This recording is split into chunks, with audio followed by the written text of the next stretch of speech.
Hello and welcome to the Alison Innovator Series podcast. I'm April Lamont, the CEO of Alison, and today I'm joined by Anja Seng. Anja is part of the John Burns network of services and, instead of me, let's just dig right into it, Anja. Let's learn a little bit more about what you do within the John Burns enterprise and more about the New Home Trends Institute. Thank you so much, April. So yes, I'm Anja. I am the manager of DesignLens. I sit on our New Home Trends Institute team within John Burns Research and Consulting, or it's a lot of words, so we just call it NHTI and JBREC.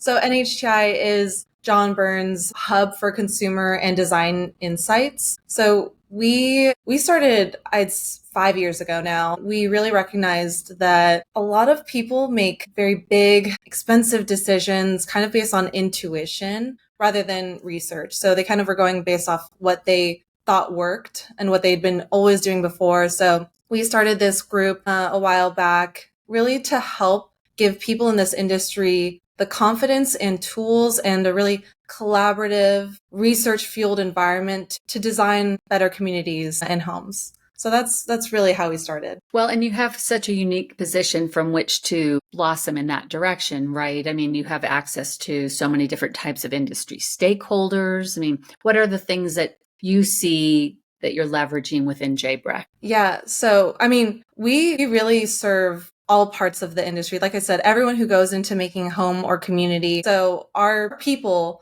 are builders, architects, developers, building product manufacturers, tech Software services. providers. Exactly. Really everybody who goes into making home or community. And a lot of our members are already familiar with John Burns, our market research, our consulting services. So we kind of came in at this other angle of providing that consumer and design research. It's really nice to kind of live within JBREC because, we do have access and live in the context of our market research, our boots on the ground knowledge. And so I feel like that really kind of helps ground us. And when we're doing this consumer and design research, okay, this is what people want, but we also get to stay grounded in like what's realistic for the market right now. And so it provides a lot of good context and a great extension of us. And I know from my own experience, there's this unique blend of sort of the short term and the longer term viewpoint on what's coming, what's right around the corner, but what do we really need to be thinking about a little further ahead as well, even broader societal shifts. Can you talk to me a little bit about how those things impact design? Absolutely. I think there's a big difference between how other people look at trends and then how we look at trends. You definitely see a lot of organizations, newsletters, websites where they're focused on what's hot, what's trendy, and kind of maybe more of those short-term trends, a little bit of like the flash in the pan, TikTok-y trends. We're not really as concerned with, is checkered in or is grand millennial or coastal grandmother. Those types of things are not really what we focus on. We really care about those longer term shifts and trying to fill the gap between, okay, what do people want and how do they want to live or need to live and what they're being offered. And so we get that insight through looking at those long-term trends. And a lot of that I'd say is influenced by things like demographic shifts. So for example, if the median age to give birth to your first child was 24 back in 1984, but it's 30 now, that's a big difference. And that is a big demographic shift that then affects housing and when people buy their first home or their first move up home. You can also look at technological shifts. For example, the adoption of smartphones. I'm sure you see that as well, and how 100%. You're able to completely integrate community into your phone and have it at your fingertips, or even remote work. I would say, I think we all know somebody who worked remotely even before COVID. I know that at JBREC, we definitely did. And that's a kind of interesting point that I want to bring up as well, is I think it's important to know that a lot of long-term shifts and trends, they don't necessarily just happen because of some external shock. Yeah, It's not like it's it has been growing. I mean, like I said, we knew people who were working remotely before COVID, and then something like that big shock just accelerates it. So we are looking at all parts of how these long-term shifts come to be. It also is affected by, governmental policies, economic shifts. I don't think anyone can deny that what goes on in our government affects how people buy. So we're looking at all of these long-term shifts and trying to look at the big picture and then condense it to pairing trends with demographic and societal shifts, understanding what's the magnitude of all that, how many people is it affecting, and then looking at then what is the design implication. So we're really trying to pull together this whole puzzle. And I'd say an example of that is, okay, let's just say that, I feel like I hear a lot of talk of this loneliness epidemic. Mm-hmm. And people craving connection. I see a lot of apps now coming up of how to kind of engineer those connections. And then we look at a survey question that we had asked of consumers. How would you describe a community that you aspire to live in? And, suburban, walkable, mixed use, that has risen to the top recently. And so, that is true for across all life stages. And so what that then leads to is that craving for a third place, I think we're really trying to look at the whole puzzle and see how are people living? How are their attitudes changing? How is society changing? And then what is the implication of that? That's a great example because that is something that we hear a lot about in the popular media. We hear about it, in some of the industry roundtable type of conversations. So would you say in the spirit of things don't tend to be a revolution, but an evolution, is that a key area that you're focused on that you think is going to have impact on design and community creation in the near term? Absolutely. Yeah. We're looking at the things that affect people's basic needs, their attitudes. I mean, we do, and I can talk about this later, but we do a sentiment report to see how people are feeling, not just how they're acting, but how they feel and how that is going to then impact the decisions that they make. So we're looking at all pieces of the puzzle that have these longer term impacts on the housing industry. Yeah. Yeah. And that's probably a good time to talk about how JBRAC, and in particular, the work you're doing is rooted in research and consumer insights. Let's talk a little bit about how you derive this information that leads, gets like a snowball, gets it started. So it's funny because consumer research has always, to some extent, been a part of JBRAC. We used to have these really long reports and really long surveys. I think it was hundreds of questions that we would conduct every 2 years. And that did lead to some really valuable insights. But when we came up with the New Home Trends Institute, we kind of wanted to pivot so that we could create something that was more timely, more relevant, but also more digestible. It's kind of, when you're looking at all this massive information, it's kind of hard to figure out what does this mean for me? I'm pulling at all of this data. So that ended up resulting in what we call our survey insights reports. So that is one piece. We've always had DesignLens as well. That is a service that was started in the early 2000s by someone named Howard Englander, which I know a lot of people in the industry are familiar with that name. Yeah. We bought that from him in 2015, but that still lived under as a separate subscription within JBRAC. So we ended up kind of coming and marrying those two pieces together under the NHTI umbrella.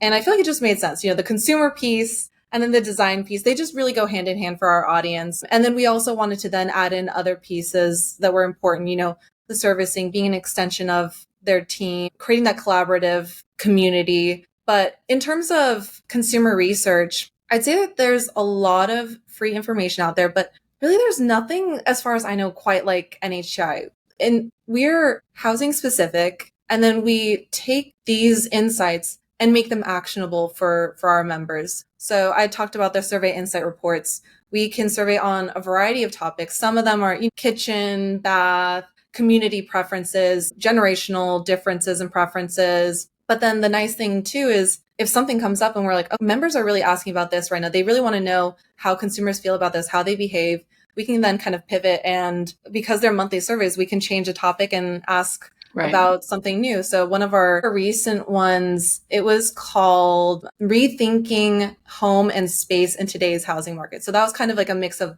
a sentiment report, but also what trade-offs and are consumers willing to make in the home to get into a home that they can afford. So Afford. that was one that came out of needing to really be timely and figure out what they need right now. But other topics, we've done a build to rent tenant survey. That was a really interesting thing that we started a couple years ago when build to rent was really booming. So we decided, okay, what do they specifically want from a build to rent home and community? But beyond that, to help kind of paint the bigger picture, we also do our industry professional surveys. So we'll survey developers, architectural designers. So really getting all angles, but mainly focused on the consumer. It strikes me as being a really powerful combination. You're doing market studies for projects, for developers, for capital partners, to really understand the best use of particular attractive land. And then it's like, okay, well, we've got the market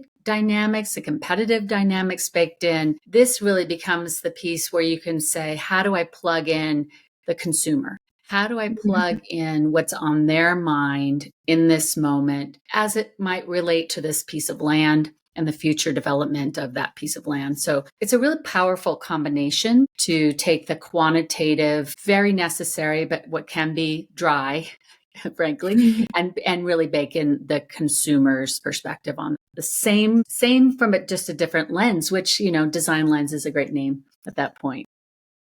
Well, yeah, absolutely. And I just want to say that, at the end of the day, you're designing a home or community for the consumer. So you always have to keep them in mind. And that's why the people who join NHTI are not really people who want to do the same thing that they always do. And that works for some, but the people who join really want to kind of push the boundaries and dive in and really understand the consumer and what works for them. And then, like you mentioned, DesignLens, that's kind of where we come in and show. We like to say the consumer research is what do they want?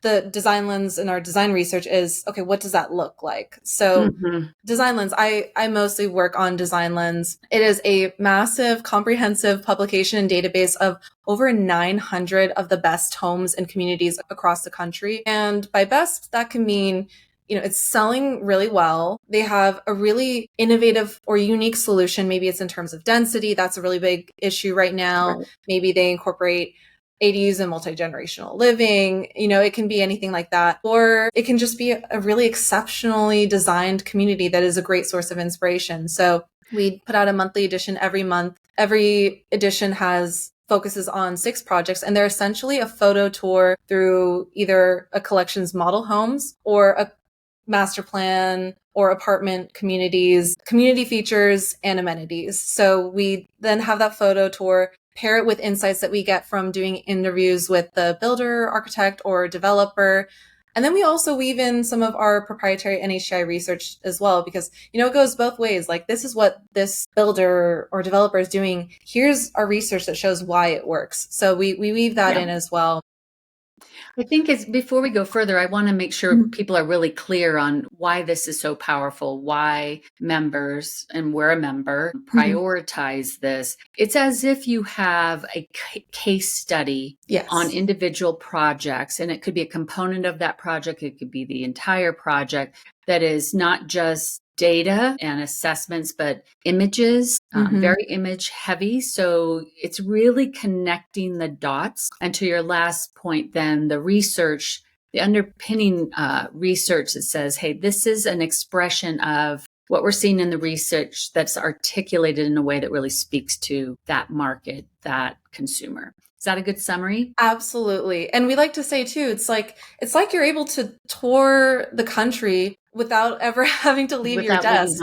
And that we really make it our mission to feature the best of the best. And it's not always going to be like the shiniest project, but at the end of the day, there's always something to learn from the projects that we feature on DesignLens. And we really make a conscious effort to pull that out. So the interviews that we do with our builders, developers, and architects, it's getting at what was the design process? What makes this project unique? What challenges did you face even, and how did you overcome that? So we really want to tell the story. And then beyond that, if you are looking for that inspiration, it's a great way to see what's happening across the country. Yeah. And one of the things I really appreciate is the breadth, geographic breadth. We know there are big, beautiful, amazing projects in Houston or in the Tampa area. But what's happening in other parts of the country, including our own Bozeman, Montana? You did a Yes. great profile on Blackwood Groves not too long ago, and just a really, really smart project here that's looking at how to incorporate a mix of the for rent, very high quality construction with kind of estate lots and everything in between. So we love that you all came to Bozeman and showcased a really nice project in our own backyard. That's funny because I literally this week was talking to someone from Bridger Land Group about taking a look at what else they're doing with their porches and bungalow product lines at Bozeman. So yeah. That's our goal as well. Like we have such that breadth of residential projects. You know, we do everything from entry level to luxury, detached, attached, rental, for sale, boutique, infill communities, all the way to the large master plans. And then, yeah, we try to get that geographic mix. I mean, we're working on a really cool project, a master plan out in Ohio. And I'm like, this is amazing. I mean, I don't know if we have much in Ohio, but you know, we want to cover the great things that are happening in every market. Yeah. And I think that's just a great value statement for why join, why become a member. You're not going to be able to go out and visit every one of these markets. And even if you plan to travel, it's like prioritize where you go based on other projects across the country that might have something of value to share with you. So it's a really, really terrific product. And excited to chat more about it today. Thank you. So, you know, when I think about that's a great reason to join, right? Is to have that access, that breadth, and that feeling like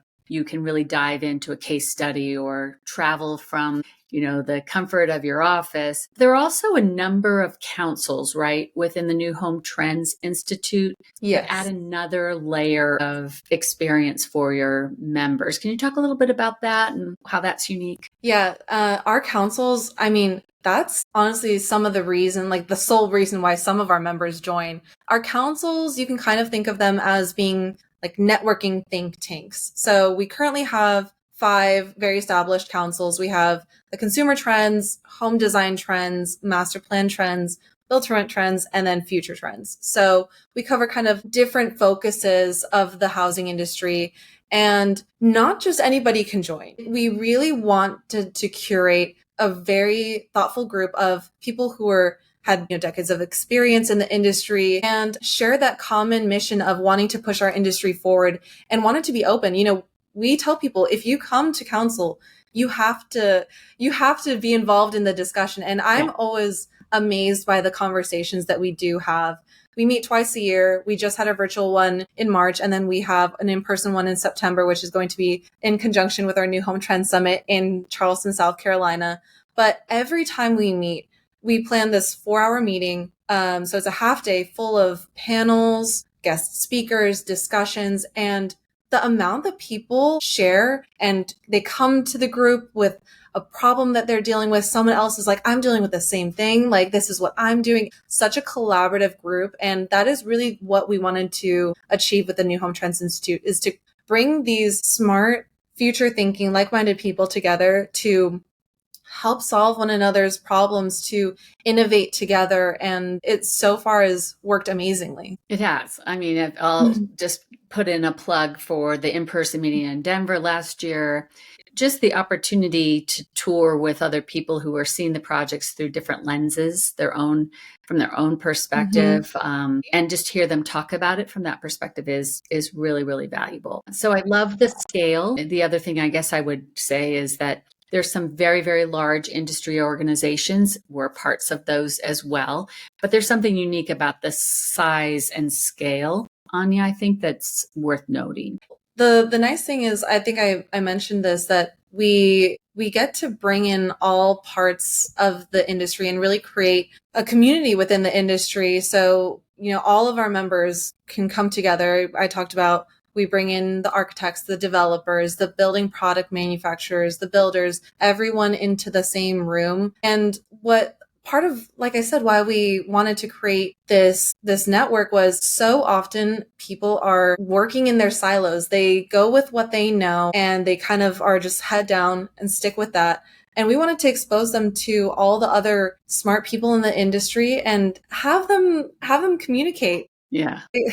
Two examples come to mind that our team was talking about. One was that there was an architect who was talking about how they wanted to use bullet windows or those high fixed windows, bring in light, maintain privacy between homes. But then the builder comes in and is like, well, we don't install those. Those are too difficult. They end up crooked.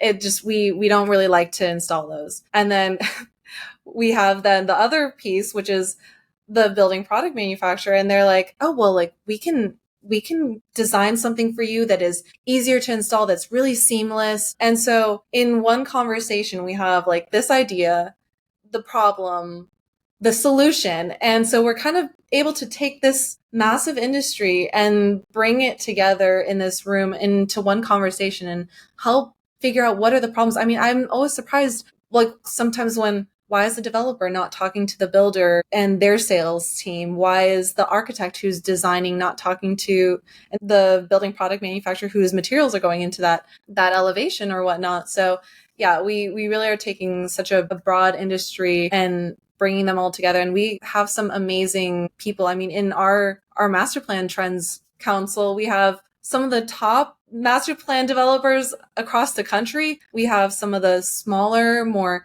infill, like private builder developer groups. So we really get to bring everyone together, which I really enjoy. So what's on the horizon for New Home Trends and DesignLens? You've got a really terrific base now. You have momentum. People, I'm sure, are clamoring to join and become part of the councils and have these opportunities to pause and have maybe the kind of conversations that don't occur in the day-to-day when everyone's in the heat of the battle. Where are you going with this from here? So the thing that I am thinking about next is, okay, we actually have our next council meeting and New Home Trend Summit coming up. So in already 2 months, which is crazy that we're already over halfway through the year. But in September, we're going to be meeting in Charleston, South Carolina. So our council meeting, our in-person council meeting, which is another great thing that it gets to be in person. I mean, Yeah, like how often do you get to bring all people together in the same physical room? So that meeting is September 16th. And then the next day we move into our New Home Trends Summit on September 17th.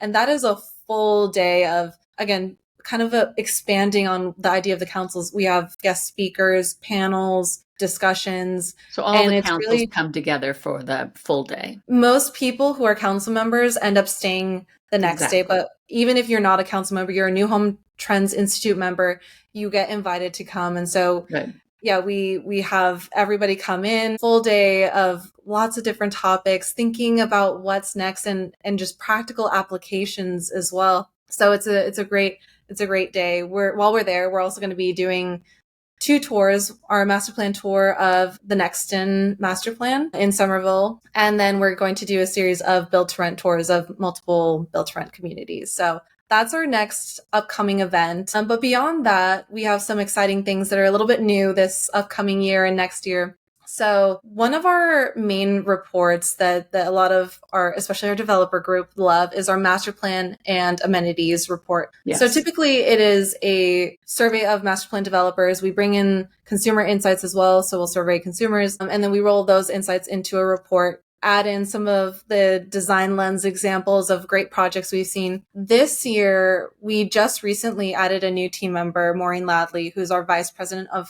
consumer consulting. So she's really adding a lot of dimension to our consumer research. She does in-depth interviews, so that can be lost buyer surveys. She does professional focus groups. But this time around, we thought, okay, let's do something different and do focus groups of developers. So we have 2. One is more like the land and development side. The other is the lifestyle side. And there's really a beauty to doing focus groups, especially with these kinds of experts that we have access to. You're really able to dig in deep on a specific topic and it's not about reaching consensus. It's about getting all points and perspectives and then really diving into what that means. So that's something a little bit differently we're doing this year. And then something else that I wanted to mention is DesignLens, like I mentioned, is usually focused on residential projects. So specifically home features, community features, and amenities. But something new that we're adding in, and we did already kind of a special feature teaser of this, is of marketing campaigns. So kind of wanting to cover all, like the entire spectrum of selling to the consumer, starting from, the project to all the way to marketing it. So we've tapped into some of, especially our council members, and gotten some great ideas of amazing marketing campaigns that they've done. What is the insight and inspiration that went into it and how it was perceived? So that's a new angle that we're bringing to DesignLens. And then lastly, I mentioned we have 5 councils, but we are in the works on 2 of them, one of which is our private builder council. And then the other is our multifamily council. So the private builder council, they already had one meeting in May, and then they're going to be meeting again later this year, just trying to broaden our focus beyond just the home design, consumer, master plan, building or built to rent, and then future. We want to really kind of have that intimate collaborative group for multiple parts of the industry. So we're private, you mean they're privately held versus a public Yes, privately company. held versus publicly. Yes. Yeah, that's going to be interesting for sure. Yeah. Wonderful. Anything else you want to mention that's coming up? Yes. So in terms of other content and projects that we have going on, we do have a webinar that I am hosting. It is going to be on July 29th, and the title is Design Reality Check, Testing Survey Findings Against Practices. And so that we're taking one of our recent reports, which is an architectural designer survey that we did. And we're really looking at the findings that we had. But we want to be honest and say like, okay, this is what our research says, but we want to see what designers have to say. And so we brought in a panel, someone from BSB, KTGY, and SDG architects, and really test how our findings hold up. So we're not looking for agreement. We don't want to always be right. We just want to get to the truth. And so that is hopefully what that panel and webinar will uncover. That's great. Well, you have a lot going on, and I really appreciate the innovation and the desire to create these conversations at a scale that you really feel like you can plug in as a member and as a participant. Sometimes some of the bigger ones you can feel a little bit lost, and this is a much more intimate kind of scale and opportunity to really truly engage with other participants. So good for you. Great. Thank you so much. Well, I think this is probably a good time to transition a bit. Anja, I always ask each podcast guest a couple of questions. I'm always curious to hear the answers because it really reflects us as individuals, but who come together in the same industry. So the first question is around inspiration. What are the sources of inspiration that really keep you energized about your work? Yes, I am beyond the amazing research we do. I am always looking around us to see what else is going on and what can I learn from, because I just want to be, I want to be a sponge and soak everything up and really see the whole picture. So, I'll attend the industry events, go to IBS, walk the floor. Every year I go and kind of do a write-up on what trends I'm seeing in terms of new products that are coming, design trends that I'm seeing. So I'll go to industry events, reading, of course. Right now I'm reading a book called Irreplaceable, and that is by Kevin Kelly. Kevin was a podcast guest just a few months ago. Nice. He's amazing. So yeah, I'm reading that book right now because I'm very passionate about figuring out what makes a place feel inviting and make it feel like home. And I love the idea of great placemaking, which is probably why I love sitting on the Master Plan Trends Council. So I'm reading that right now, and I'm always looking for recommendations. So I see a lot of times, I think this one I found Terry Slavic, she posted it on her LinkedIn. So I was like, okay, that seems real interesting. Going to grab that one. Beyond that, visiting markets all across the country with either our members or our JBREC consultants, because we're really spread across the country. So I get to see some great things through their eyes. We also have a internal trend tracking channel that we say for our team. So we're always looking at different articles, Wall Street Journal, New York Times, Fast Company, even the trend tracking ones. So we like to just keep a pulse and always stay read up on everything. I know Peter Dennehy is always posting something that's really, really worthwhile. Whenever I see his name pop up in my feed, I'm like, I got to read it if Peter said so. Yeah, Peter is great at hunting down these articles. And yeah, so he leads our consumer trends council. But yeah, he is very in tune with what's going on. So yeah, if you want good articles to read, Follow definitely Peter. go through him. Yeah. So yeah, Exactly. that's a lot of what I cover. I mean, personally, I'm just passionate about design in general, whether it's Mhm. placemaking or just, I think one account that I follow right now that I'm really enjoying is, her name is Julie Jones Designs. So she has a social media account and she's a spatial planner. And so Hmm. she will take existing layouts and map out like, okay, here's like the points of like travel, like here's how you Hmm. optimize. And I just love her visuals and the way that she thinks about how people live and how the space works in the home. So So that I she's just watch for she's kind fun. of like the magician showing you how the trick is done, right? It's amazing. Yeah, just completely transforming a place and she mocks it all up. Yeah, it's real fun to watch. I love those too, and it Mhm. gives you sort of the inside mindset of what produces a great design, and not just Yes, to look at, but how it lives. Yeah, that's a exactly. great one.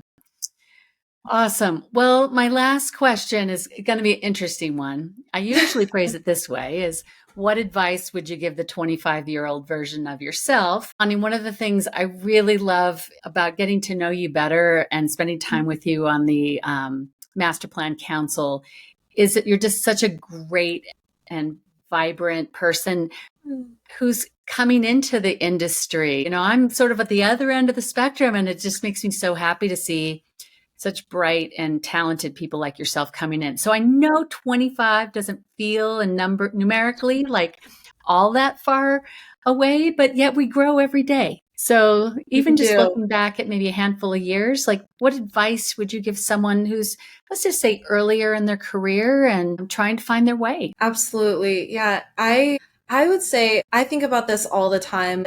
If I were talking to myself when I first started, really number one thing would be to just, like I said, be a sponge, absorb everything, ask questions. I definitely think I'm always pleasantly surprised with how open and willing people are to share. And I think there was always this kind of, okay, we're the experts in the industry. I can't possibly have questions, but that's ridiculous. I mean, I think that anytime I get the chance to now, especially when I'm doing interviews for DesignLens, when I'm going to these events, I just want to know more and ask questions and just get other people's perspectives. And people are always really willing to share, which I really appreciate, especially about this industry. So it would definitely be to ask questions, absorb as much as you can, and then also just to reassure myself that I will grow and things will come as I spend more time in this industry. Where I am now versus where I started, I can't even imagine how big of a change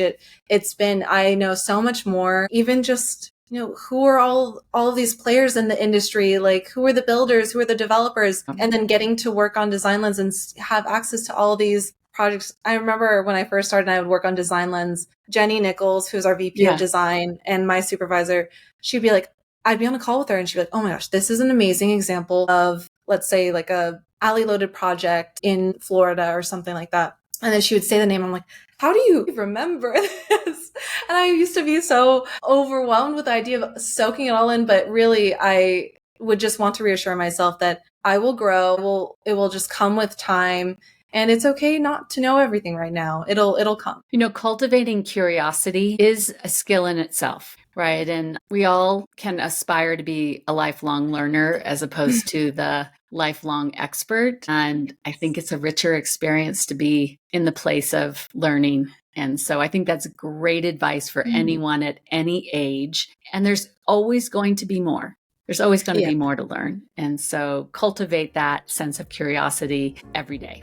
That would be my absolutely. articulation of what you just said. I love that. Cultivated. Yes. Yeah, for sure. Well, Anya, it's been a great pleasure to have you on the podcast today to learn more about the great work that you're doing. I can't wait to see you in Charleston. That'll be a really fun couple of days. I can't wait. And thank you so much. Thanks so much for taking the time to be with us today. Thank you, April. I love your whole podcast series and I really appreciate you wanting to get my perspective. So it was a great experience. Thanks. And I can't wait to see you in September. Awesome. All right. Thanks so much. Bye-bye. This episode of the Allisant Innovator Series is brought to you by DataBridge AI from Allisant.